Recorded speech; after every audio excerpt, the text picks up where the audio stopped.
Hello everyone! Welcome back to my channel, Becoming Canadian. Gusto ko lang mag-shout out sa ating bagong superb member, Adelardo Aquilina. Kumusta ka dyan, Adelardo? Thanks for joining the membership. Gusto ko rin palang i-clarify yung sa Quebec caregiver pathway. Kasi yung iba nalilito pa rin. Ang akala nila, pag nag-apply ka, nakakita ka ng employer na gusto mo, pag nag-apply ka, isasubmit mo na lahat yung mga documents na nabanggit ko doon sa last Quebec caregiver pathways na vinlog ko. Hindi ko ganun. Ang kailangan nyo gawin, humanap lang kayo ng employer. Kapag nakapag-communicate na kayo sa employer at sinabi ng employer na, okay, I like you, I want to hire you, let's move on to the process, then that's the only time na magsasubmit kayo ng mga credentials nyo like diploma, certificate of employment, or IELTS or transcript or whatever na document may hawak kayo. Kasi meron akong nakausap, ang akala nila habang nagbabrowse ka ng employer, submit ka ng resume, at the same time, ina-attach mo na yung documents. Hindi ganon. Dapat mag-close muna kayo ng deal ng employer na willing siyang isupport ang iyong application. That's the only time na magsasubmit ka ng mga documents sa employer. I hope na malinaw yun, guys. Ngayon, meron naman ako sa inyong isi-share na mahalagang information para doon sa mga papunta dito sa Canada. At ito ay kailangang malaman nyo dahil ito ay tungkol sa Canada travel restrictions at who can travel to Canada, travel ban, at health protocols na importanteng malaman nyo bago kayo pumunta o dumating dito sa Canada. Bago ang lahat, gusto kong i-share sa inyo ang isang magandang balita pertaining to this topic na Canada travel restrictions. So, effective November 30, ang Canada ay isasama na ang mga following vaccines as accepted vaccines sa Canada. So, yung mga nag-aalalang hindi na sila makakarating dito sa Canada kasi yung nakuha nilang vaccine ay hindi accepted vaccines ng Canada, bibigay ko na sa inyo ngayon ang mga vaccine na tatanggapin ng Canada but as of November 30. So maghantay lang kayo ng November 30 at ang mga vaccine na to ay mapapabilang na sa mga accepted vaccine sa Canada.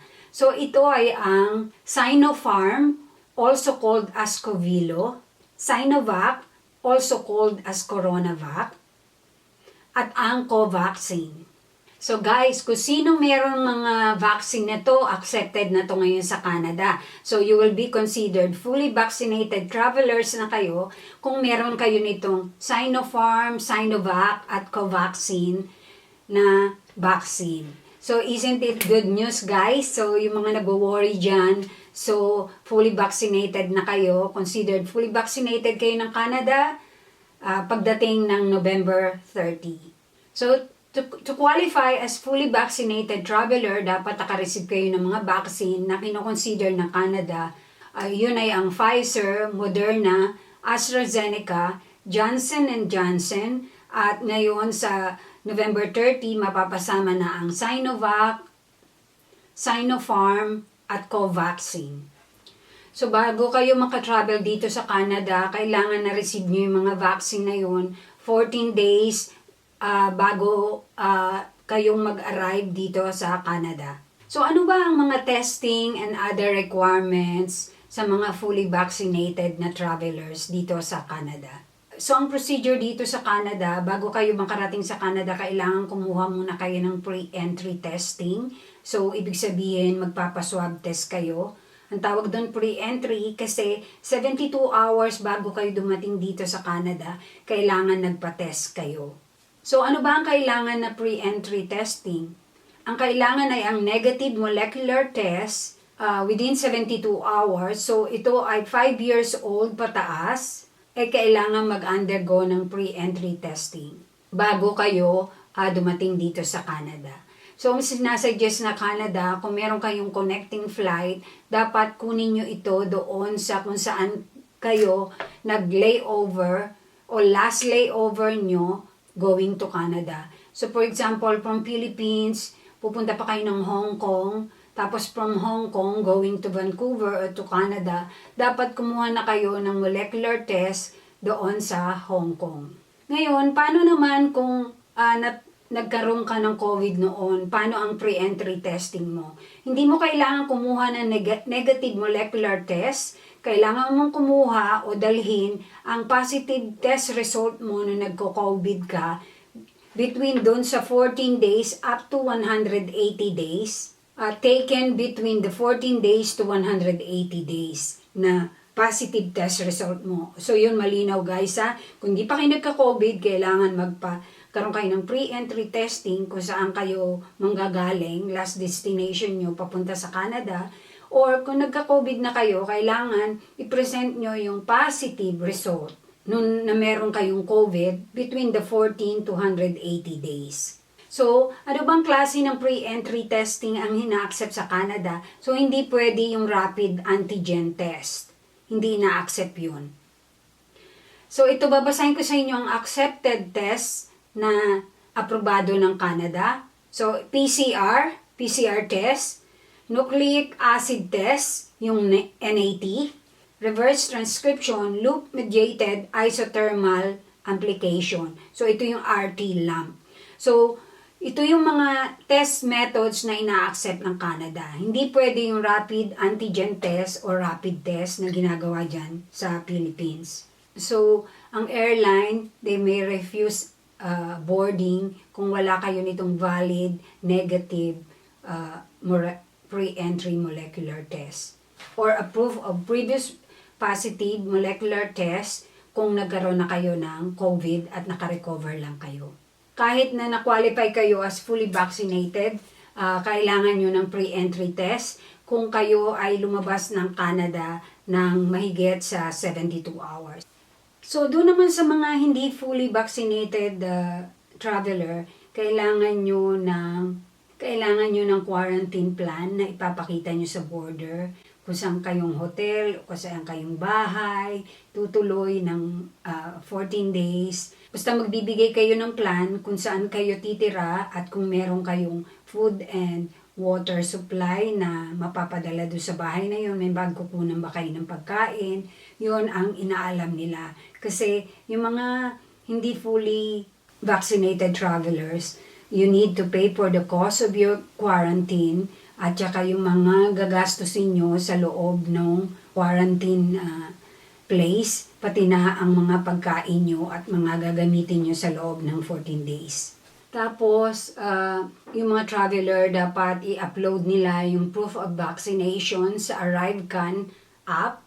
So, need nyo mag-download nun at ipasok ang information nyo and proof of vaccination. Dapat bago kayo pumasok sa Canada, na-set up nyo na yung app, yung account nyo doon, at naipasok nyo na ang proof of vaccination para mapabilis ang pag-enter nyo sa Canada.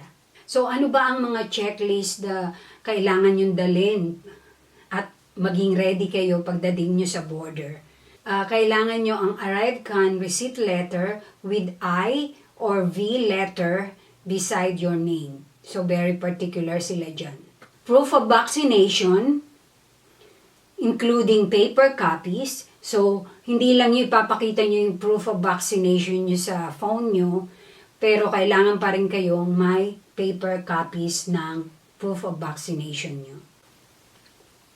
Yung pre-entry test results nyo, yun nga yung mga swab test result nyo, dapat nakahanda na rin yun. At saka yung other travel documents nyo. Halimbawa, kung work permit kayo, yung letter of introduction, kung meron naman kayong visit visa, yung visa nyo, papakita nyo lahat yun. At passport nyo and everything. Yun ang tinutukoy na other travel documents dito. Tapos pagdating nyo dito, magkakaroon kayo ng arrival test. So, isaswab pa rin kayo, pero randomly lang yun. Pipili lang sila doon sa mga nakapila doon. Pag ikaw napili randomly, itetest ka. So, pag nakursunadahan ka lang ng border officer, masasubject ka sa mandatory swab test upon arrival.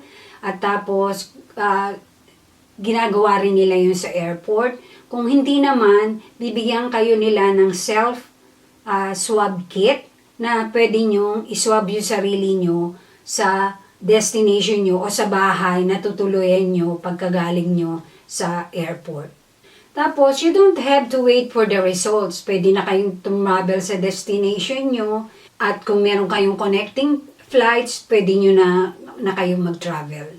At wala rin kayong babayaran na any fee sa arrival test. Pero hindi naman lahat dumadaan sa arrival test. Random lang to. Kung mapili ka lang, ganun. Siguro pag pero nakita nila parang ninenervous ka, ito mukhang hindi to vaccinated. O ito mukhang may tinatago to. Siguro ganun lang. So hindi lahat nasasubject sa swab test sa airport.